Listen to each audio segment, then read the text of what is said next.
Hello and welcome to Hawkeye Breakdown, a new sports segment where three DI sports reporters banter about the good, the bad, and the ugly going on with Iowa sports. Joining me today is the DI TV sports reporter, Jason Epner. Jason? How you doing, Mike? I'm good. How are you, man? Pretty good. Good to hear. Yeah. And also joining me covering the men's basketball beat is Nick Richards. Nick, thanks for coming out tonight. Thanks, Mike. How have you been? Great. Good. So first, gentlemen, let me start things out by talking men's basketball. The Iowa basketball team has been doing very well this season. First place, sitting pretty.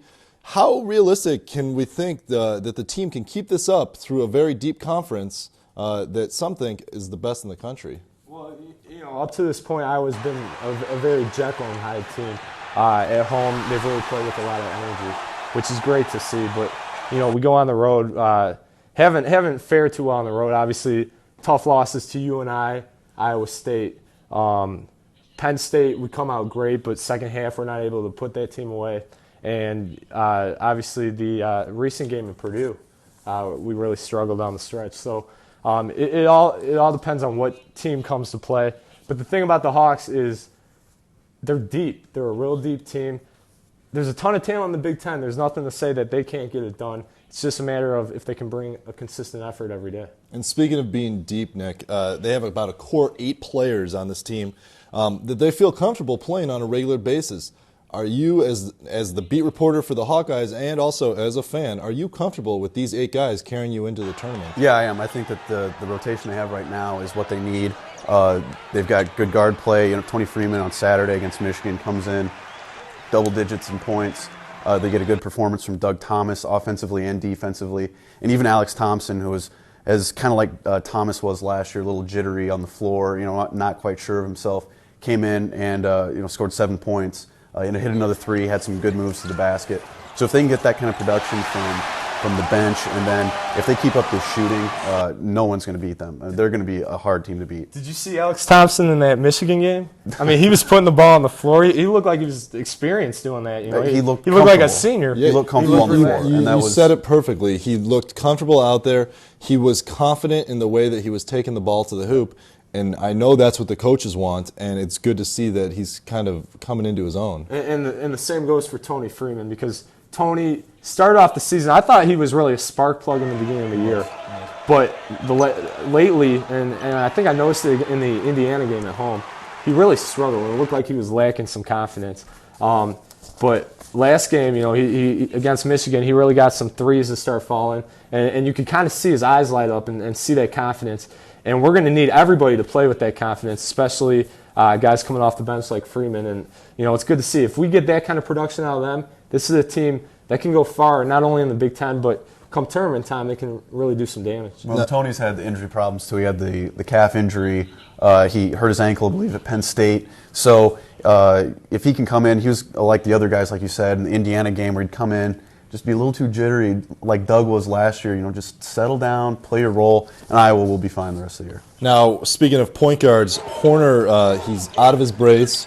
He had a knee injury that was really slowing him down. The knee brace really heavy, couldn't run, couldn't jump, affecting his shot. What can we expect out of the Jeff Horner of new now? Well, I think it'll be the same thing that we've seen the last 2 games. Come out, and he's been confident. Really, ever since the second half of that Purdue game, it's been a completely different team shooting the ball. They'd had famous problems, notorious problems all year getting the ball, scoring any points. And with Jeff, the knee brace was affecting him, as you said, physically. It was getting into his head mentally that he just could not do anything on the floor. He was doing a good job leading the team, but now with the knee brace off, I think the sky's the limit for this team. I really do. Well, I think if the knee brace affected his shot a lot, because I think having to lug that thing around really, physically it's going to make you tired, and you trying to carry that around the whole game. But the thing about Jeff is no matter what kind of shooting day he's having, he's always bringing hustle. He's bringing the intangibles. There was a play a couple games ago where loose ball in a close game, he gets on the floor and dives for it. I don't think he hit a field goal in that game, but that play typifies Jeff Horner. He gets on the floor for the balls. He's a team leader. Does whatever it takes to win. And now with the leg brace off, he's starting to get some of that confidence back, some of that mobility back, really starting to relax. And we see that jump shot starting to fall. Again, that's just going to propel this team right into the postseason. And don't forget, this is a guy that a lot of people were talking about as the best shooter in the Big Ten. and that says a lot. So we're looking forward to see what he can do. Now, the Hawkeyes are undefeated at Carver, and they've been playing great. They've won 15 in a row, including their last win at home last season. How does that translate into a bigger fan base and, in turn, the team doing well? Well, the big thing is you got to protect your home court, and that's exactly what the Hawks have done. If you want to win the Big Ten title, you win all your games at home, win half of them on the road. You're sitting pretty right at the top of your division. So far, we struggled on the road a little bit, but at home we've really defended ourselves, and it's kind of built some confidence within the team. But then to see the turnouts we've had, the Ohio State game, it was on a Saturday night, and I remember walking in and looking at that crowd and thinking, man, it's good to have basketball back in Iowa City. And they feed off each other, and you see guys like Doug Thomas, three big dunks in the game and just going nuts and feeding off that energy of the crowd, and then the crowd in turn feeds off him. So, it's good that we take pride in defending that home court, and we've seen ourselves really do that this year. Now, Nick, the team has gone over and thanked the fans after the last 2 or 3 games. What's that about, and how important is it to reassure your fans that we thank you for coming out and supporting us? I think that's something Alford has needed to do in the past that he hasn't done, is he hasn't done enough acknowledging the fan base. Whoever came up with that move, whether it was Alford, Craig Neal, I saw Craig after the game motioning to the players to go to the student section. Whether that was Neal's idea or Alford's or the players, it was a stroke of genius, because that's something that needed to be done years ago. Alford lost the fans when he first got here. Just kind of, it came off as arrogant, and he's just done a terrific job this year handling everything with that. Now let's switch gears to women's basketball. 5 knee injuries have forced this team to go young. How far can freshmen carry this team in a conference with such depth? It can carry them all the way if they need to, because they've got a player down low in Megan Scooby that is unstoppable right now. She's a player, as a freshman, maybe she'll hit a wall at some point in the year, but she has all the tools. She's got a good jump shot. She's good around the basket, and she's tall. She's just tall. 6'6" is enormous for a girl, and she can carry them a long way. And I really think this team could go to the tournament. I mean, don't forget that this is a team that had beaten or come close to beating Rutgers at home, who was 6th ranked in the nation. Just coming off a huge win against Purdue.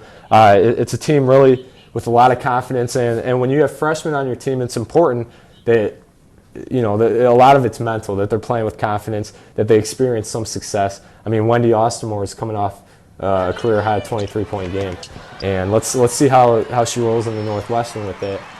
But for these girls and freshmen and the way they're playing, the sky's the limit. They just have to keep building off previous performances, and if we can notch some big wins, we've got some big games coming up. We could go to the tournament, and that would be just huge confidence boosters for them. Now, we talked about freshman Megan Scobie, leads the Big Ten in freshmen in scoring, rebounding, and blocks. She is the real deal, but what really makes her a special player? I really do think it's her height. I mean, she is just that much bigger than everyone else in the conference. Minnesota had Jenny McCarville the last couple of years, and she was just that much bigger than everybody else, and no one could handle her down low. Like I said, she can hit the outside jump shot. I got to see her play against Michigan State over winter break. She has a good jump shot. She's agile around the basket. She can rebound. She can defend. She's really the total package. Yeah, I agree a lot. It's obviously her height. It's 6'6", playing women's basketball. That really gives her a big advantage. But a game to look at, the Ohio State game, which is after the Northwestern game. I believe her name's Davenport. Yeah. And that matchup, Davenport and Scobie, should be a great matchup. Obviously, it's a bigger game than that for the Hawkeyes, but in the end, I think it'll boil down to those two. Now, before we look ahead, let's look back and discuss the Iowa-Purdue game, in which Iowa went into overtime and defeated Purdue last Thursday 77-71. How big of a win is it to go ahead and beat the 8th-ranked team in the country? It's another win against another top 10 team, beating Michigan State over winter break and then beating Purdue last week. They don't have a great resume right now. I believe their RPI is hovering around the 60 mark. But if they can go in, not get blown out, not have a bad loss, that's the thing that they need to avoid. They can't lose a game to a team like Michigan, who is, I believe, 0-11 right now in the Big Ten. Can't lose to them. Can't lose to Wisconsin at home. So if they can keep going, finish around 10-6, 11-5 in the Big Ten, I think they'll be fine. But that Purdue win was huge. That was an enormous win. I completely agree. What a big win for the program, and I think you're right. The RPI is in the 50s right now. Coach Bluter said at the press conference today. But big games coming up for the Hawks, and what's really important is Thursday night a game against Northwestern. We played Northwestern earlier this year, won by 30-something points at their place. Next, we got them at home. It's important we don't overlook them. Take care of business against the Wildcats. And then huge games on the road against Ohio State and Michigan State. So, again, as you were saying, if they can hang tough, that might help them into the tournament. And if you can go into Ohio State and steal one even, that's going to do numbers for them. It's a lot like the men, too. If you're gonna try and do well in the conference, you can't be losing games to a team like Northwestern. The men in the past, that's been the thing that has really held them back and has really determined where they go. They can't lose a game like that. You got to win those games. Now, a sport that's made a lot of headlines over the past has been the wrestling team. They have had kind of an up and down season. As a team, this has been kind of a mediocre season, you could say, but certain individuals are having success. How much is this wrestling team, is it more of a team sport or individualistic sport in terms of the wrestler's mindset? Well, it's both. It's the individuals make up the team, and if you don't have the individuals, then you can't win. And that's Iowa's problem right now. Is they've got 4 or 5 guys: Ty Eustace, Joe Johnston, Mark Perry, and Paul Bradley, that are all guys that are capable of winning national titles. But for whatever reason, right now Perry's hurt. Eustace beats Esposito from Oklahoma State, and then comes around, loses his next match. Johnston's up and down. Paul Bradley is the most inconsistent wrestler in the nation right now. So you got to have more than just 3 or 4 guys to make up a team to win a title, and that's what Iowa used to be. They used to have 7, 8, 9 guys that'd go out every single match, and they would just throw you around. So that's the problem. Is that a matter of recruiting, or is that a matter of how Coach Zaleski has built this team? It's both. He is not getting the recruits in Iowa. Iowa had 2 guys that went out to Virginia Tech to wrestle with Tom Brands, who's a name that's up there with Dan Gable in the wrestling community. So they haven't been getting the recruits. And then I really think Zaleski is just too nice a guy. Dan Gable was not a nice guy. He would push you around in practice. He would throw you around. But he would make you into a national champion and make you into an All-American. And your team would win a national title because of it. So, and the program's just kind of in shambles right now. Whatever happened to wrestling being a great tradition at the university? It's not that. I mean, now I can't tell you too many people that are following it right now. I had heard, and not from a reliable source, that less than 2,000 people showed up to one of their meets at Carver. That's just sick.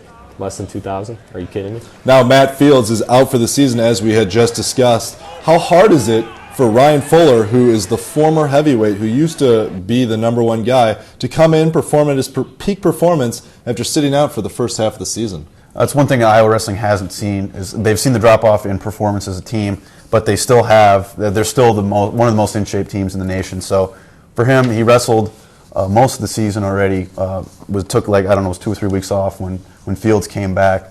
He's back in the rotation now, so it really shouldn't be that much of a problem. I mean, the wrestlers, they're a different breed. If you ever go to Carver, when we're there for Alford press conferences, always running around the top of Carver, always carrying guys up their back, up the stairs. So they're a crazy breed. They're in shape, so he shouldn't have that big a problem. I think it is tough mentally, but at the same time, especially playing sports at the collegiate level, you've got to be ready to go. And if your number's called, you have to be ready to jump in. I mean, you can relate it to any sport. Playing high school basketball, maybe you're a 7th or 8th guy, someone goes down, well, you got to be the one to jump up and play. And I think he will be up for the challenge, and he's going to have to be. Now, we here at DITV and Hawkeye Breakdown, we love to discuss the major sports like basketball and wrestling, but we also like to discuss the smaller sports. So right now, Jason, why don't you take it away? Okay. Well, I was lucky enough to sit down with the greatest diver in UI history. And you know what the sad thing is? You don't hear anything about her. Nancy Lee Underwood, and I don't want to hear anybody else call her Nancilia, set the school record for the 3-meter dive a couple of weeks ago, and she just continues to go about her business. All the major accolades in diving, she's accomplished them. She's been named to the USA Diving World Championship team, received 2 All-American awards, and been named to the All-Big Ten academic team twice. This is someone who could be diving in the 2008 Olympics in Beijing. So take the opportunity to at least follow the upcoming Big Ten tournament. You might be surprised at how good this young woman is. The Iowa women's soccer program, which has struggled to find any results in the last 4 years, is still without a head coach, nearly 3 months to the day, November 8th, that Carla Baker stepped down as coach. Iowa's had 3 months of searching, and the clock is ticking toward next season. Baker won 21 games at Iowa, but just 4 in Big Ten play. A change was badly needed, and she knew it. But is this the change they needed?